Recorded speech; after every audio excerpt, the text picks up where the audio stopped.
man.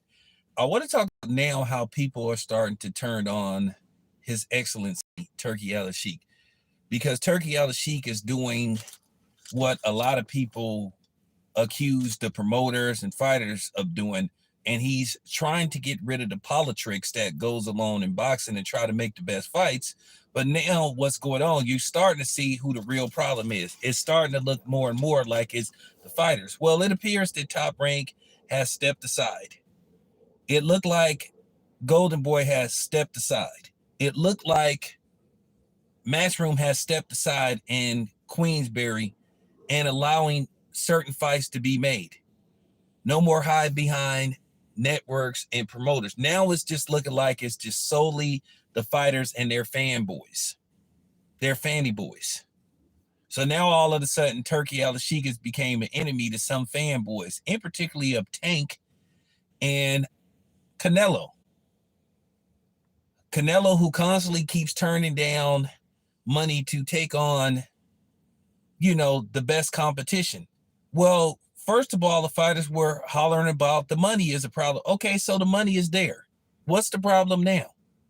I watched Virgil Ortiz turn right around and say he'll fight Terrence Crawford, but then say he wants the winner of Fundora and Errol Spence, which we don't even know if that fight's going to happen.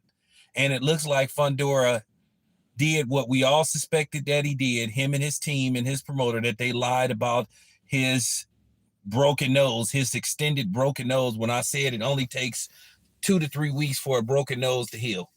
He last fought in March. He could have got a fight off by the summertime. But it comes down to, once again, the PBC and their politics and them playing games and holding belts hostage. And I think there's something else that they're starting to see with Turkey Al Sheikh they don't like neither, and I'll be the first one to say it. They're starting to see that Turkey Al Sheikh is basically debunking the myth of black fighters don't sell, because he's heavily invested in Terrence Crawford. He's invested in Shakur Stevenson. He's about making the best fights they are. Nobody wants to hear this stuff about black fighters run and all this kind of stuff. So at the end of the day, we hear this stuff about, well, Mexicans are warriors and we want all the smoke. But here it is, Fundora and Virgil Ortiz. And I like Virgil Ortiz, who appear they want certain kind of smoke, being advised not to take certain fights.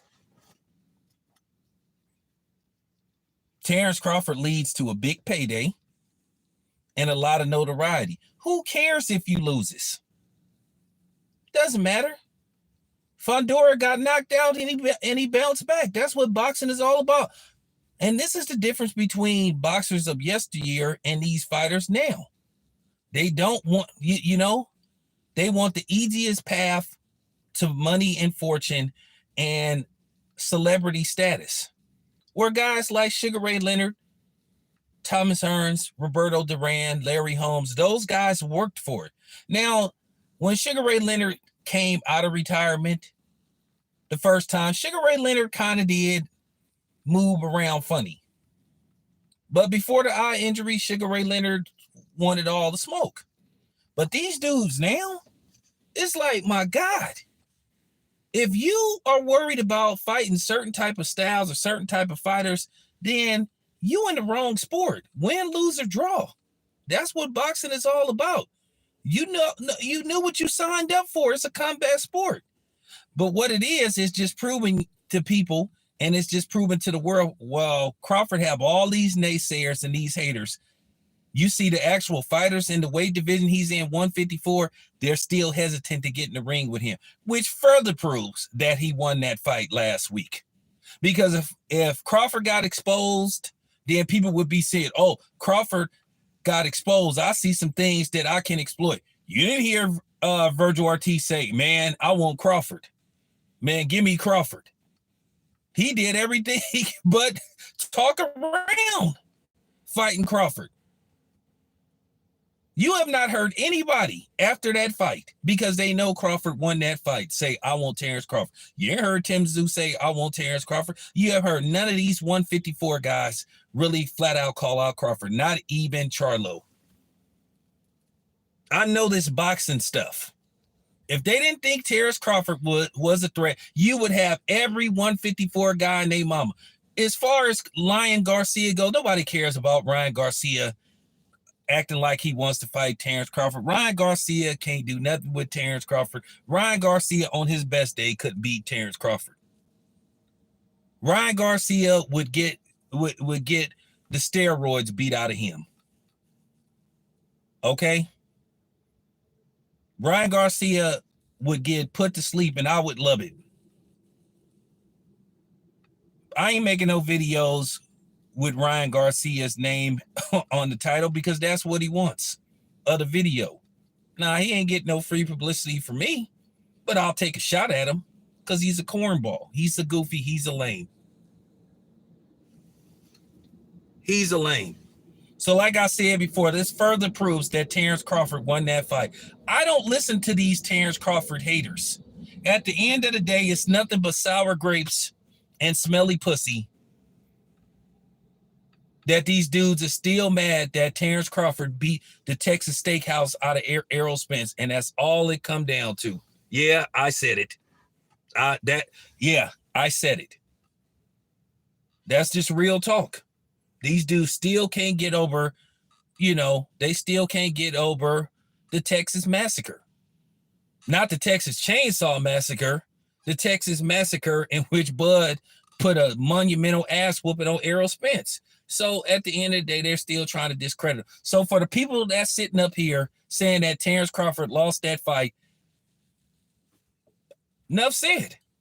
Because none of these so-called top-tier 154 guys have said, bring me Terrence Crawford, because they see he's a threat. So it's easy to drop the mic and ether you dudes.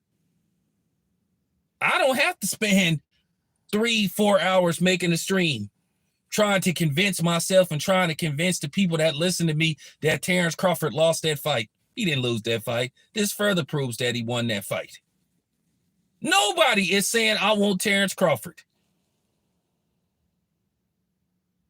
I mean, this is T Grizzly. Y'all, I do this with no effort. Y'all too easy. This is why I don't do debates. It only took me less than 10 minutes to dispel this rumor and the notion that Terrence Crawford, or the ideology that Terrence Crawford lost that fight. I don't need no 3-4 hour live stream. I'm not taking shots at nobody. But if you think I'm taking shots at you, feel free to respond, and I will respond accordingly. Because truth is true, fact is facts. You name one 154 guy that's calling out Terrence Crawford.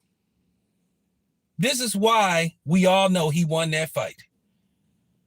But then you have these people saying Virgil Ortiz won his fight, but Terrence Crawford, who didn't even remotely get hurt or touch the canvas, lost his fight. This is why you know that these dudes are narrative pushers. This is just, for real, this is too easy. This is just too easy. This is just too easy. Name one top tier 154 guy that's calling out Terrence Crawford. Because their respect is there. They know what would happen to homeboy if he really came forward and tried to force the action. He played it safe. He played it safe. So that's all that happened. But anyway, appreciate you guys. I'll be back with more later on. Definitely got to talk about LeBron James being the snake that he is. And Kendrick Perkins, godly. Stop it, dude.